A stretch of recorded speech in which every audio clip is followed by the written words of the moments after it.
Tudo bem? Iniciamos esse vídeo aqui e dessa vez eu não vou fazer comentários ao CPC de 2015. A razão de eu gravar esse vídeo é porque eu preciso atualizar uma aula, que é a aula de petição inicial. Essa aula eu gravei já faz mais de 4 anos, foi o primeiro vídeo postado aqui no canal e está na hora de atualizar, porque enfim, tem algumas coisas que precisam ser ditas a mais em relação a esse conteúdo. Então, para que você que frequenta o canal tenha acesso a esse conteúdo atualizado, vamos hoje de aula de petição inicial, que é o primeiro ato do processo, né? É o ato a partir do qual o autor provoca a jurisdição. Então aí a gente tem que resgatar aquelas lições lá de teoria geral do processo civil e até mesmo de teoria geral do processo, né? A jurisdição, por princípio, é inerte. Para que ela haja, ela precisa ser, em regra, provocada. E a provocação se dá a partir do autor, né, quando ele protocola a sua petição inicial. Para isso, então, é que serve aí a petição inicial, né? Serve para que se faça o exercício do direito de ação pelo autor. E ela dá início ao processo e dá início, obviamente, à primeira fase do processo, que é a fase postulatória. A fase postulatória do processo é aquela fase em que o autor e o réu apresentam as suas alegações em juízo. Então, ela vai desde a petição inicial até a contestação. Uma segunda característica que norteia a ideia de petição inicial é que ela introduz a demanda no juízo, né? Então, ela provoca a jurisdição, tira a jurisdição da sua situação de inércia e estabelece limites para a atuação do juiz no caso concreto. Porque, veja, a ideia de se estabelecer o princípio da inércia com relação à jurisdição é uma das formas de garantia da imparcialidade do juiz. Significa dizer que o juiz não vai agir se não for provocado, justamente para que ele não pré-julgue determinadas situações. Então, é necessária a provocação. E nessa provocação, o autor vai estabelecer os limites em que ele quer que haja manifestação do juiz. Então, ele vai levar determinados fatos, vai levar determinados fundamentos jurídicos e vai fazer um pedido. E é a respeito deste pedido que o juiz tem que se manifestar. E aqui entra a ideia da regra de correspondência entre o pedido e a sentença, porque a sentença vai ser uma resposta ao pedido que foi feito agora na petição inicial. Então, ela precisa de fato tratar sobre aquilo que foi pedido, tá? Essa é a regra da correspondência entre pedido e sentença. Ok? Além disso, é necessário que a gente frise, e quem dizia isso era o professor Barbosa Moreira, que a petição inicial é o primeiro projeto de sentença que se apresenta para o juiz. Então, o autor leva para o juiz um conflito de interesses que ele tem com o réu, e já ao levar esse conflito, ele propõe ao juiz uma forma de resolver essa situação conflituosa que se apresenta no caso. Então, por isso que se diz que a petição inicial é o primeiro projeto de sentença, porque ele oferece ao juiz essa primeira forma de resolver o problema. E aí, com a contestação, virá o segundo projeto de sentença, né? A segunda proposta de resolver aquele problema que vai ser apresentada pelo réu. Ok? Terceira característica que rege a ideia de petição inicial é com relação à sua forma. Então, em regra, a sua forma é escrita. E aí no sistema processual civil tem a exceção estabelecida no artigo 14, no caput e no parágrafo 3º da Lei dos Juizados Especiais, que é a Lei 9.099 de 1995. Que possibilita ao jurisdicionado, naquelas hipóteses em que ele pode comparecer desacompanhado de advogado, que ele elabore a sua petição inicial de forma oral. Quer dizer, aí nós temos uma exceção à regra da forma escrita da petição inicial. Então, nesse caso específico, autoriza-se a petição inicial verbal ou oral. Obviamente que o pedido formulado pela parte que comparece sem advogado vai ser transcrito né, pelos servidores do juizado e vai ser juntado no processo em documento, obviamente, né? Mas o pedido em si é formulado de forma oral, excepcionalmente. Em regra, a petição inicial já tem que ser apresentada ao Poder Judiciário de forma escrita e, em regra, também ela vai ser apresentada com a assinatura de um advogado, ok? Então, essas são as características gerais. Agora, eu gostaria de trabalhar com vocês aqui os elementos e requisitos que a legislação estabelece para a petição inicial. E o artigo base dessa nossa análise no CPC é o artigo 319. Ele estabelece lá a estrutura, a forma da petição inicial. E aí nós vamos ver aqui cada um dos dispositivos e eu vou comentar eles com vocês. Então, petição inicial indicará, inciso 1, o juízo a que é dirigida. E esse inciso diz respeito, então, à definição da competência. Todas aquelas regras de competência que a gente estuda na primeira parte de processo civil se aplicam na prática agora, na hora de se elaborar a petição inicial. Então, você vai dirigir a um determinado juízo e precisa saber qual vai ser o juízo para onde você vai dirigir aquela petição inicial. Então, você vai ter que olhar que tipo de matéria que se refere o seu caso, quais são as regras de competência territorial que se aplicam, se trata de uma ação proposta diretamente no tribunal, né, de competência originária do tribunal, ou se é uma ação de competência originária da primeira instância, se trata de uma ação a ser proposta na Justiça Federal, na Justiça Estadual, na Justiça do Trabalho, na Justiça Eleitoral. Tudo isso precisa ser definido quando você escreve essa breve linha de dirigir a sua petição inicial ao juízo competente, ok? Feito isso, você já tem o endereçamento da sua petição inicial. E veja, a competência é um pressuposto processual. Você precisa dirigir o processo, a sua petição inicial ao juízo que seja competente para conhecer daquele caso. Porque se você dirigir ao juízo equivocado, né, se tratar de uma incompetência absoluta, o próprio juiz vai poder se declarar incompetente, né? Agora, quando se tratar de uma incompetência relativa, vai depender da provocação do réu na contestação, né, de alegar aí a incompetência relativa ou não. O inciso 2 trata da qualificação. Então, ele exige que a petição inicial contenha os nomes, os prenomes, o estado civil, a existência de união estável, se for o caso, a profissão, o número de inscrição no CPF ou no CNPJ, quando se tratar de pessoa jurídica, o endereço eletrônico das partes, o domicílio e a residência. Tudo isso, né, deve constar lá da qualificação do autor e do réu. E por que se exige essa qualificação? Uma qualificação completa aqui, né? Se exige tudo isso para que se possa individualizar as partes. É para isso, basicamente, que serve. Então, eu qualifico as partes completamente para que eu saiba distinguir, né, de uma pessoa para outra, no caso de haver homônimos, por exemplo.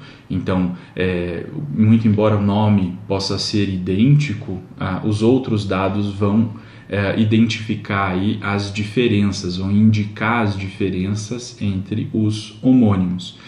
E também para que a parte possa ser, no caso do réu, efetivamente localizada, porque você tem que pensar, obviamente, que você está propondo ação contra alguém, este alguém vai ser citado para que possa se defender no processo.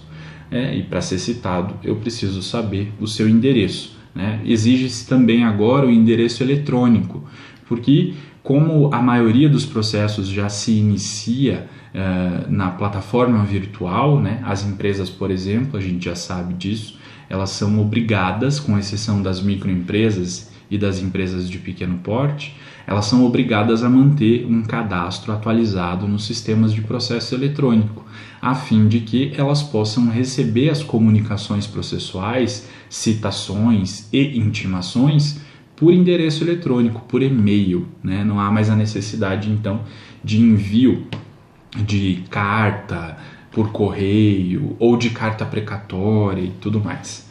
No âmbito das pessoas físicas, isso ainda não é uma exigência, mas é uma facilidade, né? Então, se a pessoa física tiver endereço eletrônico, o advogado deve informar tanto do autor quanto do réu, se ele souber, ok? E aí, eu gostaria de pular agora do inciso 2 para os parágrafos do artigo 319, e daí depois a gente segue analisando os outros incisos. Porque os parágrafos do 319 dizem respeito a essa exigência que está estabelecida no inciso 2 de qualificação completa das partes. O parágrafo 1º disciplina que, caso não disponha das informações previstas no inciso 2, poderá o autor, na petição inicial, requerer ao juiz diligências necessárias à sua obtenção. Isso acontece porque, às vezes, o autor sabe o nome do réu, sabe eventualmente o seu endereço, mas não sabe CPF e RG, ou só sabe o nome, não conhece RG, CPF ou CNPJ e o endereço do réu, o que pode inviabilizar a sua citação. Para isso, o autor, então, o seu advogado, deve justificar na petição inicial a não informação, né? O porquê que ele não dispõe dessas informações aqui, exigidas no inciso 2, e requerer ao juiz que tome providências para buscar essas informações. Quais seriam essas providências? O juiz vai ter acesso a um banco de dados mantido pelo Estado, né? Em que, eventualmente, pode haver informações mais detalhadas a respeito daquele réu e do seu paradeiro e dos seus documentos. Além disso, o juiz pode oficiar outros órgãos, né, órgãos públicos ou empresas privadas que prestem serviços públicos. É o que acontece, por exemplo, com as empresas de telefonia, com as empresas de saneamento, de água, de energia elétrica, empresas que possam ter nos seus cadastros o endereço daquele réu, né? E aí, mediante o ofício do juiz, vão informar, apresentar as informações que eventualmente tiverem a respeito daquela pessoa. E também os órgãos públicos, né? O Tribunal Regional Eleitoral, por exemplo, pode informar qual é o domicílio eleitoral daquele eleitor e qual é o endereço que ele informou no seu cadastro, né? Além disso, o parágrafo 2º disciplina que a petição inicial não será indeferida se, a despeito da falta dessas informações, for possível a citação do réu. Ou seja, eu não tenho todas as informações, eu vou requerer ao juiz que ele oficie esses órgãos. Aí esses órgãos também não têm as informações completas, mas têm o endereço. Quer dizer, eu não tenho CPF, não tenho RG, não tenho endereço eletrônico, mas eu tenho o endereço físico do réu e sei o seu nome. Com isso, já vai ser possível fazer a sua citação, ou pelo menos tentar a sua citação. Isso quer dizer, nesses casos, que o juiz não pode indeferir a petição inicial. Quer dizer, não cumpriu todo o requisito do inciso 2, então eu vou indeferir. Não pode, né? Porque isso significaria aí um bloqueio indevido ao acesso à justiça. E o parágrafo 3º disciplina que a petição inicial não será indeferida pelo não atendimento ao disposto no inciso 2 deste artigo, se a obtenção de tais informações tornar impossível ou excessivamente oneroso o acesso à justiça. E aqui ele se refere àquelas situações extremas em que não se tem condição alguma de encontrar os dados do réu, né? Se sabe aí o seu nome, mas não se sabe quais são os seus outros dados, e isso não pode levar só por isso ao indeferimento da petição inicial, à extinção do processo sem análise do mérito. Se for o caso, o juiz pode determinar a suspensão do processo até que se consiga localizar o réu de algum modo, ou, se não se conseguir localizar o réu de nenhum modo, é possível que se tente então a citação por edital. Ok? Mas o que esses 3 parágrafos deixam claro é o seguinte: essas exigências formais do inciso 2 são importantes porque elas implicam em identificação das partes e localização das partes, mas essas exigências não podem ser um empecilho para o exercício do direito de ação, para o exercício do direito de acesso à justiça. Ok? Indo adiante, o inciso 3 exige, então, que a parte autora, na sua petição inicial, apresente o fato e os fundamentos jurídicos do pedido. Isso aqui é o que a gente chama de causa de pedir. temos a causa de pedir próxima, que são os fundamentos jurídicos, e a causa de pedir remota, que são os fatos. E aqui é importante. Então, primeiro tópico da sua petição, né? O autor vai apresentar os fatos ao juiz. E é importante aqui um bom texto narrativo. Então, se você está estudando direito, a gente passa muito tempo na faculdade argumentando, né? Produzindo textos argumentativos. E treina muito pouco a redação de textos narrativos. Né? A gente faz pouco, produz pouco textos narrativos. Mas é muito importante no processo judicial, para o advogado, para o juiz, para o Ministério Público, que se saiba redigir bem textos de ordem narrativa. Ou seja, você tem que saber expor fatos para pessoas que não conhecem aqueles fatos, que é o caso do que o advogado faz com relação ao juiz, né? Então, o primeiro contato que o juiz vai ter com os fatos daquela causa vai ser por meio dessa narração que o advogado do autor apresentar na sua petição inicial. Então, a primeira impressão vai ser ali. E isso é muito importante. Os advogados precisam se atentar para isso e os alunos de direito precisam se atentar porque vão fazer isso no futuro. Treine, então, texto narrativo, tá? Os fatos, eles precisam ser expostos de forma lógica e cronológica, porque às vezes acontece o seguinte, e eu percebo algumas dificuldades nesse sentido, né, na prática forense. O cliente conta uma história, eventualmente, toda desordenada. É função do advogado fazer uma peneirada aí nesses fatos todos que o cliente contou, para saber quais são os fatos relevantes que devem ser levados ao juiz, a fim de que o juiz deles conheça e dos quais se possa produzir prova, e quais os fatos são relevantes, né, para aquilo que se pretende. Então aqui é uma questão de estratégia, inclusive, né? Eu não posso sair contando todos os fatos da forma como o cliente me contou, porque isso pode confundir a cabeça do juiz. A função do advogado é fazer justamente essa filtragem, e ao filtrar, saber quais são os fatos importantes, ele precisa organizar esses fatos para que eles sejam apresentados de uma forma lógica e cronológica, porque você precisa entender o seguinte: o juiz que vai ler a sua petição, ele não conhece o seu cliente, ele não ouviu a história do seu cliente, ele não presenciou os fatos, então ele não sabe nada do assunto e ele não tem interesse nenhum naquele assunto, interesse pessoal. Né? Então você precisa despertar nele a atenção para que ele olhe para aqueles fatos e faça uma análise detida daqueles fatos. Então, narrativa, texto narrativo é importante, de forma lógica e cronológica, se for o caso de apresentação desses fatos. Com isso, apresenta-se a causa de pedir remota. E aí, passa-se aos fundamentos jurídicos, que é a causa de pedir próximo. E fundamento jurídico não é o mesmo que fundamento legal, quer dizer, você simplesmente copiar e colar texto de lei e achar que fundamentou juridicamente não é verdade, porque o texto da lei é apenas o texto. Esse texto precisa ser interpretado, né? E ao produzir essa interpretação, então você tem o fato, você tem o texto da lei, você tem provas, eventualmente você tem julgados, você tem doutrina, você precisa reunir todas essas informações, organizar essas informações na sua cabeça e estabelecer uma estratégia argumentativa. Aqui você abandonou o texto narrativo dos fatos e passou para um texto argumentativo, né, em que você vai tentar mostrar para o juiz que, à luz daqueles fatos e à luz da lei, quem tem direito é o seu cliente, né? Então, argumentar. Qual é o seu melhor argumento? E aí a tarefa de planejamento do advogado na petição inicial.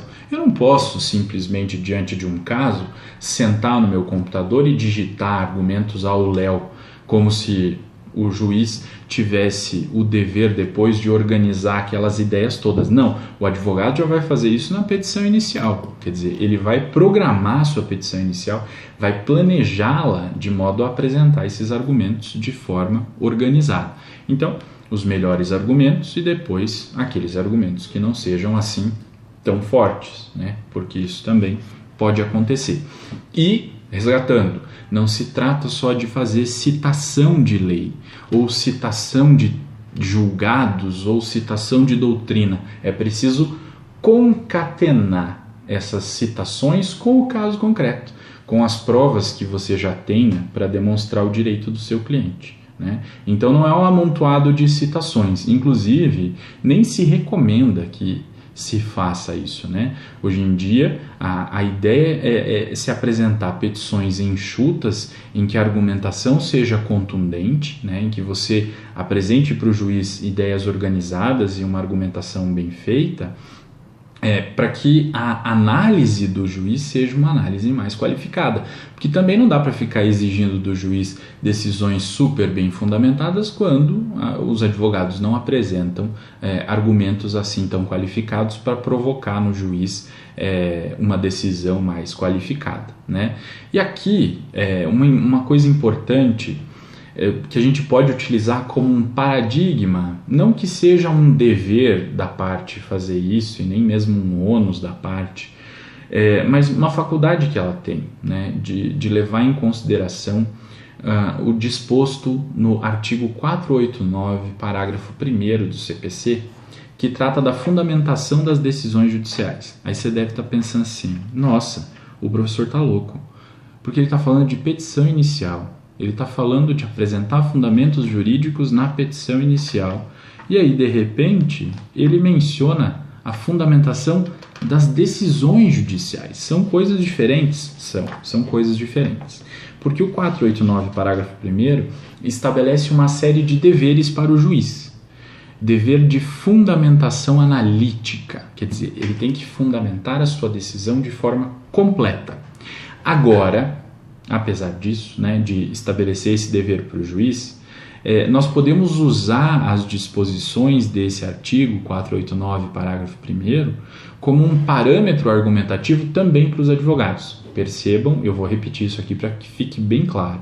Eu não estou dizendo que isso é um dever das partes e nem um ônus das partes. O que eu estou dizendo é o seguinte: se você quer fazer uma petição bem fundamentada, você pode utilizar como um paradigma a previsão do artigo 489, parágrafo 1º.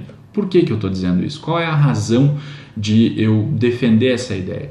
Porque, veja, se a petição inicial é o primeiro projeto de sentença, se eu quero convencer o juiz de que é o meu argumento o melhor, de que é o meu cliente que tem razão, eu já vou apresentar para ele uma proposta de solução que seja mais ou menos nos termos do que poderia ser a decisão dele. Então, eu vou utilizar, para fins de argumentação, os parâmetros da fundamentação da sentença. O que diz, por exemplo, esse parágrafo 1º do 489 do CPC? Não se considera fundamentada qualquer decisão judicial. Estabelece lá uma série de maus exemplos. Fala, olha, se o juiz fizer isso, trata-se de uma decisão não fundamentada, logo é uma decisão nula. Então, o advogado pode utilizar esse mesmo paradigma. O juiz não pode, por exemplo, se limitar a indicar, reproduzir ou parafrasear ato normativo sem explicar sua relação com a causa e com a questão decidida. Olha que coisa importante. O juiz não pode simplesmente copiar e colar o artigo de lei e jogar na sua decisão judicial. Se o juiz não pode fazer isso e o advogado quer que ele interprete aquele dispositivo legal num determinado sentido, o advogado já pode fazer isso na sua petição, demonstrando para ele que a melhor forma de interpretar aquele dispositivo à luz daqueles fatos é da forma como está previsto na petição inicial. Isso vale inclusive para contestação. Inciso 2. O juiz não pode empregar conceitos jurídicos indeterminados sem explicar o motivo concreto de sua incidência no caso. Por exemplo, dignidade da pessoa humana. O que é isso? É um conceito jurídico indeterminado. Quando eu vou invocar o princípio da dignidade da pessoa humana e eu quero que ele seja aplicado no caso, eu já posso indicar para o juiz como concretizar aquele termo abstrato no caso concreto. De que maneira que a dignidade da pessoa humana precisa ser preservada naquele caso. E aí eu já indico para o juiz de como ele deve objetivar aquela interpretação. Além disso, O inciso 3 fala de que o juiz não pode invocar motivos que se prestariam a justificar qualquer outra decisão. É aquela história do copia e cola, né? E isso também pode valer para as petições iniciais e para as contestações, né? Se o meu argumento vale para este caso e vale para todos os outros casos que eu tenho no meu escritório, ele não vale para nenhum, porque é um argumento genérico, né? Não é um argumento que apresenta uma proposta de solução específica para aquele problema específico. O inciso 4 trata especificamente da sentença, né? O juiz não tem que enfrentar todos os argumentos deduzidos no processo e que possam derrubar a sua decisão judicial. Então esse a gente vai esquecer. Mas os 5 e os 6 podem ser aproveitados aqui. O juiz não pode, na decisão, se limitar a invocar precedente ou enunciado de súmula sem identificar os seus fundamentos determinantes, nem demonstrar que o caso sob julgamento se ajusta àqueles fundamentos. O juiz não pode fazer isso. Então, o estagiário do juiz achou um julgado, e a gente chama de jurisprudência, né? Achei 5 jurisprudências, não achou jurisprudências, né? Você achou 5 julgados que, reunidos, se forem de um mesmo tribunal, podem indicar que há uma tendência na jurisprudência daquele tribunal de julgar daquela forma. Mas imaginemos lá, então, que o juiz, o estagiário do juiz, ou o juiz, o assessor, sei lá, qualquer pessoa achou um julgado que pode servir de paradigma, né, de modelo para resolver aquele caso concreto. Não basta só copiar e colar a ementa do julgado e jogar na decisão. Assim também quando se encontra, por exemplo, um enunciado de súmula. Eu não posso simplesmente copiar e colar o enunciado de súmula e jogar na decisão como quem diz assim, ó, esse aqui resolve o meu problema. Porque aquele lá, aquela resposta daquele julgado é para um outro caso. Eu posso usá-lo como paradigma? Posso. Só que eu preciso necessariamente aqui encontrar os seus fundamentos determinantes. Quer dizer, eu preciso fazer uma análise aprofundada daquela decisão para saber quais são os seus principais fundamentos e aí demonstrar que aqueles fundamentos têm relação com o meu caso, porque os dois casos são semelhantes, então eu posso transpor a solução que foi dada naquele caso para o meu caso. Não se trata de copiar e colar outra decisão e jogar no caso que está sendo julgado agora. É um estudo muito mais aprofundado. A mesma coisa vai acontecer com a petição. Então você encontrou um julgado do STJ fantástico, em que defende a mesma tese que você está defendendo. Maravilha! O que você vai fazer na sua petição inicial? Você vai comparar os dois casos, o caso que o STJ julgou e o seu caso, para mostrar para o juiz que eles são casos semelhantes.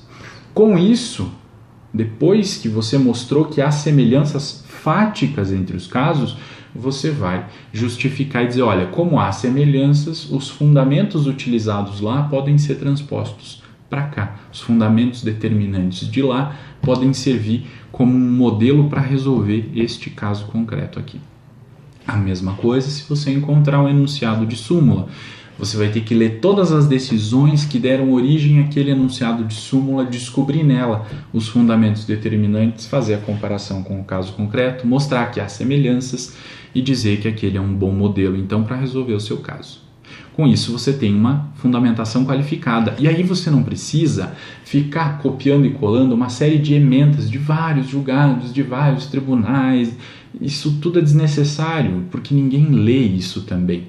Agora, se você pega um julgado muito bom, que resolve muito bem o problema, e você apresenta esse julgado como um paradigma, você qualifica muito mais a sua argumentação. E mesmo que o juiz não concorde contigo, se ele não concordar contigo, ele vai ter que mostrar que você fez uma interpretação equivocada daquele julgado. Porque se ele não fizer isso, a decisão dele é nula.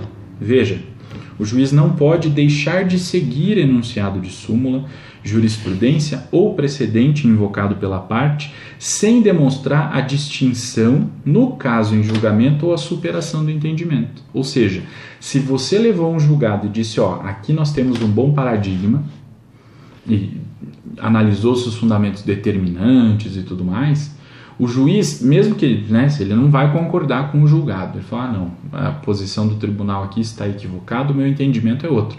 Ele até pode fazer isso, mas ele vai ter que dizer por que aquele posicionamento do tribunal está equivocado ou não se aplica no caso concreto. Ele tem que enfrentar o seu argumento e trazer um argumento melhor. né? Da mesma forma, quando você, por exemplo, está advogando para o réu, né?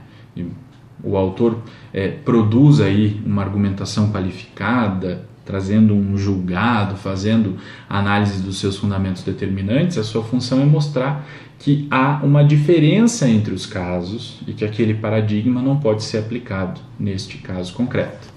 Outra situação que pode acontecer é o seguinte: o seu cliente pretende algo, mas a jurisprudência do STJ, por exemplo, é contrário àquilo.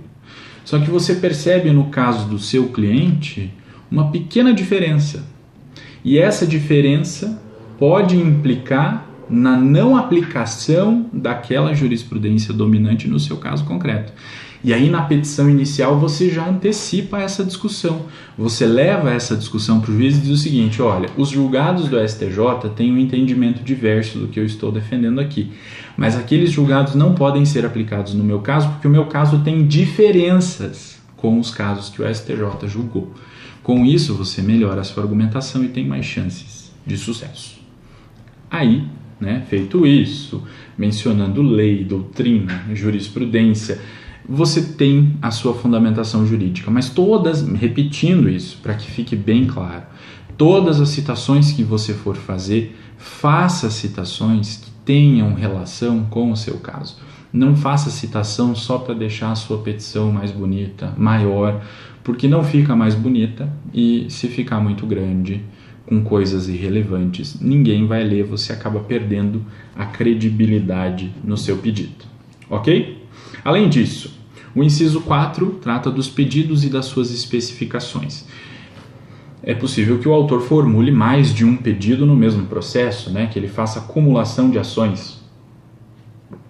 E a respeito desse assunto tem uma aula sobre pedido, especificamente, né? Em que se trata da acumulação de pedidos. Quando houver isso aí, você tem que estabelecer os pedidos em ordem, né, para saber exatamente qual é o primeiro pedido que você pretende, o segundo, o terceiro, enfim, assim por diante, a partir do tipo de acumulação de pedidos que você tenha feito. Mas este é um papo para uma outra hora.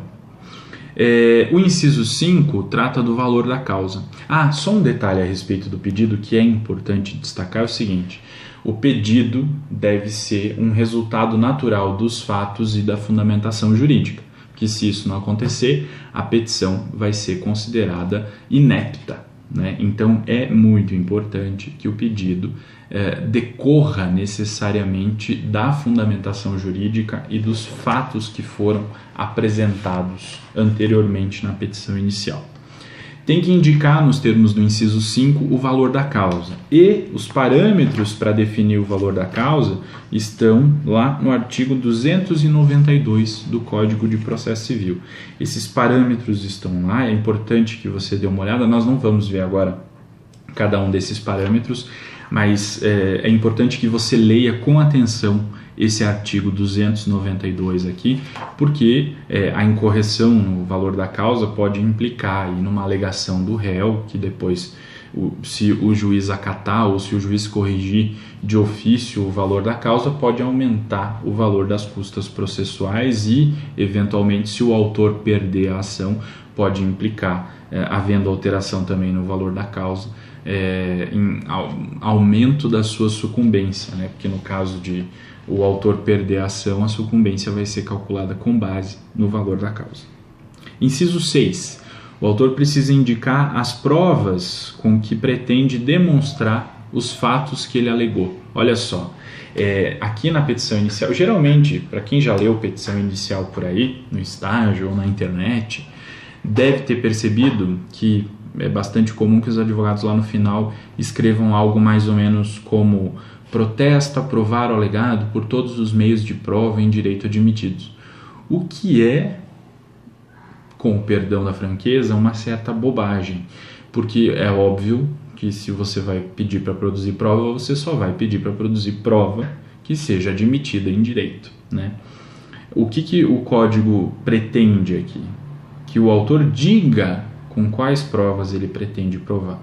Então, você entrevistou o seu cliente, você conheceu aquela situação fática, você estabeleceu uma estratégia para ganhar a ação, e nessa estratégia você fez um planejamento de provas. Quais são as provas com as quais você pode provar aquilo que está alegando? Então tem testemunhas, você quer tomar o depoimento pessoal da outra parte, tem documentos, você quer produzir perícia, quer fazer inspeção judicial, enfim, todos os tipos de prova que são possíveis, e você vai indicar quais as provas que você pretende produzir ao longo daquele processo, ok? Então, aqui é uma especificação, dizer exatamente quais provas você pretende produzir. E o inciso 7 trata da manifestação pelo autor sobre a realização ou não da audiência de conciliação ou de mediação. Essa audiência é realizada nos termos do artigo 334 e ela é obrigatória no procedimento comum. Então ela só não vai acontecer naqueles casos que não comportarem a autocomposição, que não admitirem negociação entre as partes, e nos casos em que as duas partes se manifestarem no sentido de que não querem a audiência. Então, há necessidade de manifestação. Se o autor não quer que se realize a audiência, ele já diz isso na petição inicial. Porque aí, quando o réu for citado, aí ele vai ver lá na petição inicial que o autor não quer a audiência, ele pode se manifestar também dizendo, também não quero, e a audiência não vai ser realizada. Tá? Porque se só o réu se manifestar dizendo que não quer, por exemplo, o autor não falou nada na petição inicial, pressupõe-se de que ele quer a audiência, e a audiência vai acontecer. Tá?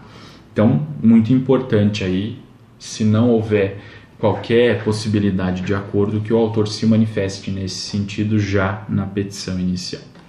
Esses são aí os requisitos estruturais, formais da petição inicial. Além disso, o artigo 320 trata dos chamados documentos indispensáveis. Diz que a petição inicial será instruída com os documentos indispensáveis à propositura da ação. E aqui a gente precisa fazer uma diferenciação entre documento indispensável e prova documental. Documento indispensável é aquele, né, que o próprio nome já diz, não tem muito o que explicar com relação a isso, sem parecer redundante, mas é aquele documento que é necessário para que o processo possa ir adiante. Vou dar um exemplo: procuração. É um documento indispensável porque sem a procuração não vai ter validade a petição inicial assinada pelo advogado. O advogado precisa, com a procuração, demonstrar que ele tem poderes para atuar em nome do seu cliente. Também os documentos pessoais da parte são documentos indispensáveis. Outro exemplo, numa ação em que se discute a validade de cláusulas de um contrato. O contrato é documento indispensável, porque o juiz não tem como analisar a validade ou não do contrato se não tiver o contrato para ele ler. Então, os documentos indispensáveis são aqueles sem os quais não é possível a tramitação válida do processo. E tem uma diferença do conceito, né? Às vezes as coisas se embaralham, mas há uma diferença inicial de conceito entre documento indispensável e prova documental. A prova documental não é indispensável, porque às vezes eu não tenho documento para provar aquilo que eu estou alegando, mas eu tenho testemunhas, pode fazer perícia. Né? Então a prova não é indispensável. E a outra diferença entre documento indispensável e prova é que se não tiver prova documental, o processo vai seguir normalmente. Se chegar lá no final não tem prova de nada, o juiz vai julgar improcedente o pedido do autor. Quer dizer, ele vai julgar o mérito e dizer, o autor não tem razão porque não provou.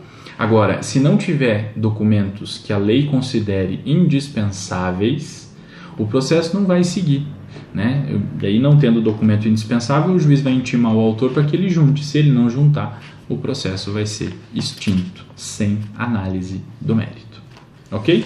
Em determinados casos, a prova documental vai ser também um documento indispensável. É o que acontece, por exemplo, que eu dei ali, do contrato, né? Na ação em que se vai discutir a validade das cláusulas contratuais. Ao mesmo tempo em que o contrato é o objeto da coisa, e portanto ele é um documento indispensável, ele também pode ser prova daquilo que as partes estão alegando no processo. Então vai depender do caso concreto para se definir exatamente o que é prova e o que é documento indispensável. Ou se o documento vai ser as duas coisas ao mesmo tempo, ok? Com isso, nós temos aí configurada a petição inicial.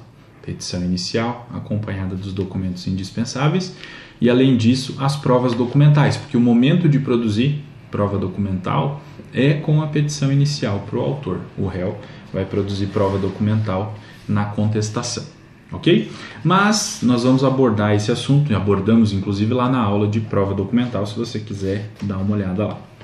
Indo além, o artigo 321 trata da emenda à petição inicial. E ele disciplina que se o juiz verificar que ela não preenche os requisitos do artigo 319 e 320, ou que apresenta defeitos e irregularidades capazes de dificultar o julgamento de mérito, vai determinar que o autor, no prazo de 15 dias, a emende ou a complete, indicando com precisão o que deve ser corrigido ou completado. Então, faltando requisitos formais da petição inicial, ela é considerada uma petição inepta. Mas antes de indeferir essa petição, de extinguir aquele processo, o juiz dá uma oportunidade. Isso aqui é uma obrigação do juiz, não é um favor que ele faz. A obrigação está na lei. Ele vai, então, determinar que o autor faça a emenda à petição inicial nesse prazo de 15 dias.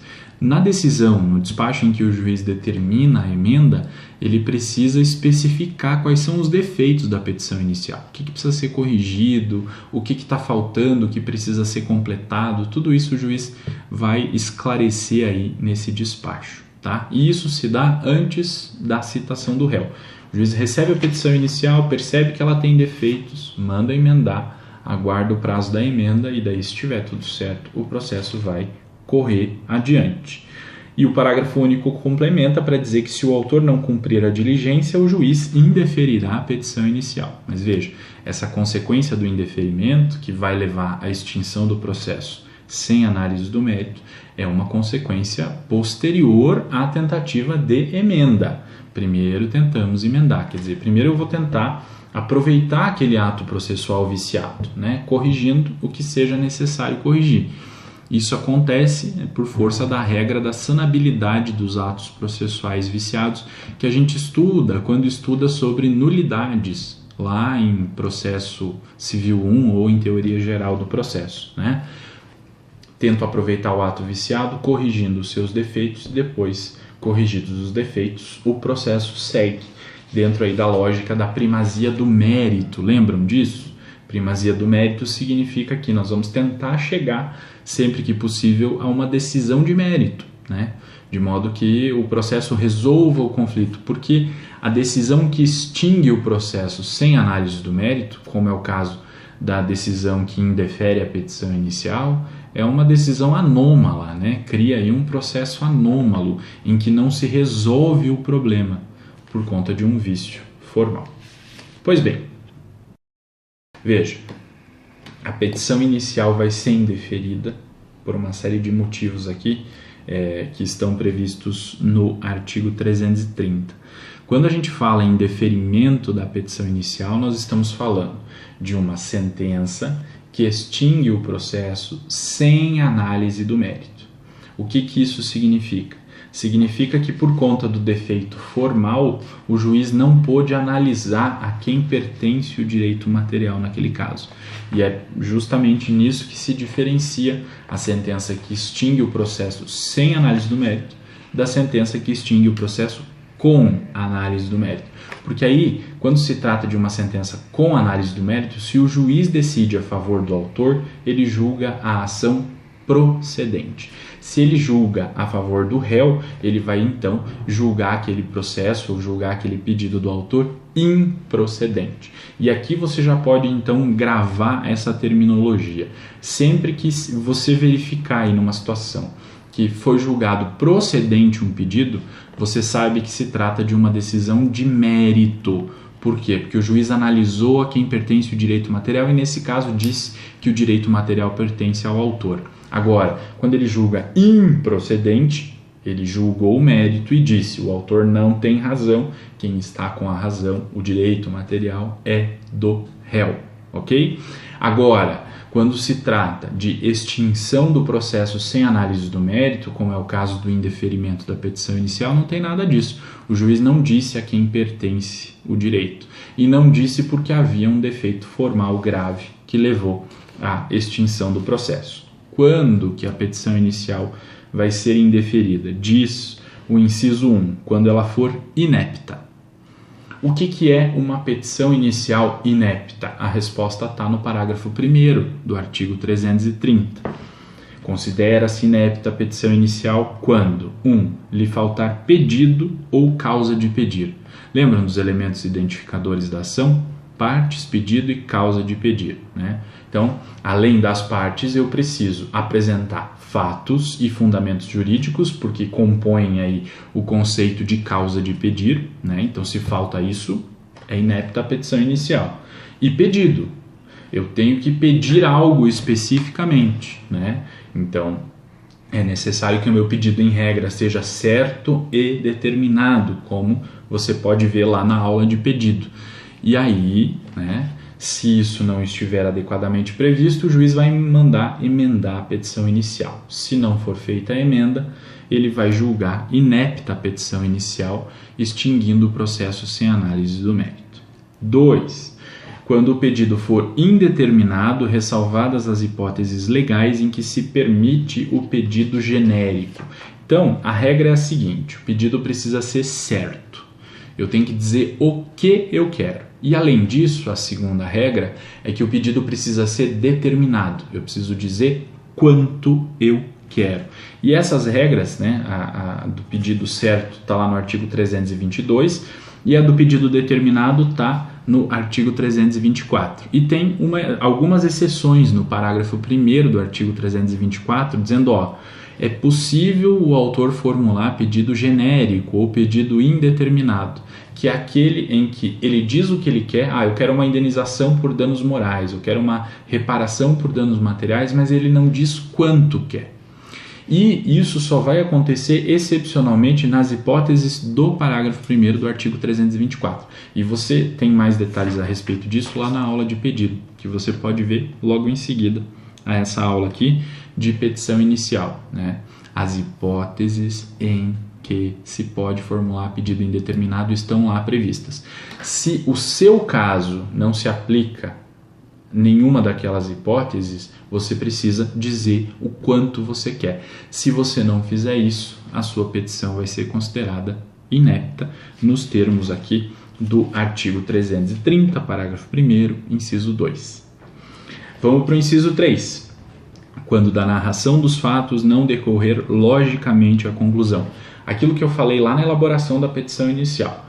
Fatos, fundamentos e pedido. Tem que ter uma lógica entre esses três requisitos básicos aqui da petição inicial. Então, essa lógica o advogado precisa deixar bem claro para que a sua petição inicial não seja considerada inepta. E o inciso 4 trata da exigência da compatibilidade entre os pedidos, e que a gente vê isso também com mais vagar lá na aula de pedidos. Se tiver pedidos incompatíveis entre si e não tiver permissão para que haja essa incompatibilidade, a petição inicial é considerada inepta. Ok? Agora vamos voltar lá para o artigo 330, para a cabeça dele. Inciso 2. Ela vai ser indeferida a petição inicial quando a parte for manifestamente ilegítima. E aqui tem que lembrar das condições da ação, né? Uma delas é a legitimidade de parte. Então, a parte autora, né, aquela que está pedindo, deve ser em tese a dona do direito material, a detentora do direito material, a parte que que teve o seu direito em tese violado. E a parte ré deve ser aquela que em tese violou ou ameaçou aquele direito que está sendo discutido no processo. Além disso, o inciso 3 diz que vai ser inepta a petição inicial quando o autor carecer de interesse processual, que é a segunda condição da ação, né? Então tem que ter legitimidade e tem que ter interesse. Não tendo uma das duas, a petição inicial é inepta e o processo vai ser extinto sem análise do mérito. E o inciso 4, disciplina que vai ser indeferida quando não atendidas as prescrições dos artigos 106 e 321. O 321 a gente já viu, né? Se refere aí à determinação de emenda da petição inicial. O juiz manda emendar, se o autor não emendar ou emendar de forma incompleta, não atender à determinação judicial, vai haver, se considerar inepta a petição inicial e ela vai ser indeferida. Já o artigo 106 estabelece exigências para o advogado que postula em causa própria. Como ele é advogado, ele tem capacidade postulatória, então ele não precisa necessariamente contratar alguém para entrar com uma ação em seu próprio nome, mas ele precisa indicar lá na petição inicial que ele está postulando em causa própria, porque se ele não fizer isso, e o juiz obviamente vai mandar emendar, se ele não fizer, e ele não adotando nenhuma medida para corrigir o defeito na sua petição inicial, ela vai ser considerada inepta e será, portanto, indeferida.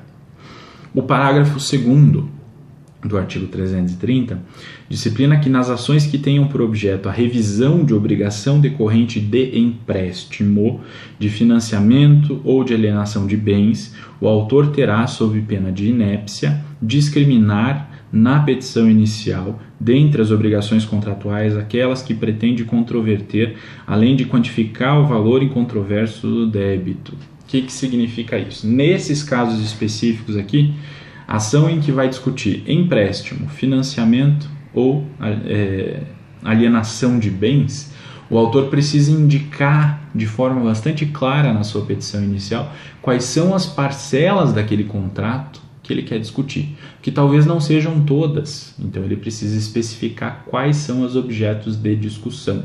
Tá? Se ele não fizer isso, o juiz vai mandar emendar a petição inicial. Se mesmo assim ele não corrigir aquele defeito formal, a petição inicial vai ser considerada inepta. Então aqui a gente tem uma causa de inépcia bem específica, né, para tipos específicos de ações aqui. Ok? O artigo 331 disciplina que, se for indeferida a petição inicial, o que vai ser uma sentença, né, porque vai extinguir o processo sem análise do mérito, o autor pode recorrer dessa decisão e o recurso dele é o recurso de apelação. E depois que ele recorre, o juiz pode se retratar no prazo de 15 dias. Então, o juiz extinguiu o processo sem análise do mérito, indeferindo a petição inicial. Aí o autor recorreu e mostrou para o juiz que o juiz havia se enganado, que a sua petição não era inepta, ou enfim, né, que não havia um daqueles defeitos ali do artigo 330. E aí o juiz, verificando que se equivocou, pode se retratar, né, pode ele mesmo reformar aquela decisão. E essa retratação é uma exceção, né? Só quando a lei expressamente previr, o juiz pode se retratar. Se não, só quem pode mudar aquela decisão é o tribunal no julgamento do recurso de apelação. E aí, continuando o artigo 331, se o juiz não se retratar, vai mandar citar o réu para responder o recurso, lá no parágrafo 1º, né? Porque até então aqui, né, no indeferimento da petição inicial, o réu não tinha sido chamado no processo, porque a discussão estava entre juiz e autor nesse caso. O parágrafo 2º disciplina que, se a sentença for reformada no tribunal, quer dizer, chegou lá o tribunal, analisou aquela situação e percebeu que o juiz não tinha razão mesmo, né, vai mandar devolver os autos para a primeira instância e o processo vai correr normalmente depois disso. Agora, se teve a sentença e o autor não recorreu, não apresentou, interpôs recurso com relação àquela decisão, o réu vai ser intimado do trânsito em julgado. E daí o processo encerrou, nesse caso, né? E aí, depois que houve o trânsito em julgado, não cabe mais recurso contra aquela decisão, não cabendo mais recurso contra aquela decisão, o cartório então vai intimar o réu para que ele tome conhecimento a respeito daquele processo que podia tê-lo envolvido, mas que não o envolveu, porque ele foi encerrado logo no início em razão de um defeito formal na petição inicial. Ok? Era isso o que a gente... não era só isso não, tem mais um detalhe, me desculpe. mais um detalhe que precisa ser afirmado. Esse indeferimento da petição inicial pode ser total ou parcial. Total vai ser quando toda a petição inicial for inepta, né? Não tiver como salvar, o defeito for grave e macular todos os pedidos. Agora, é possível que apenas uma parte da petição inicial seja inepta, por exemplo, com relação a um pedido.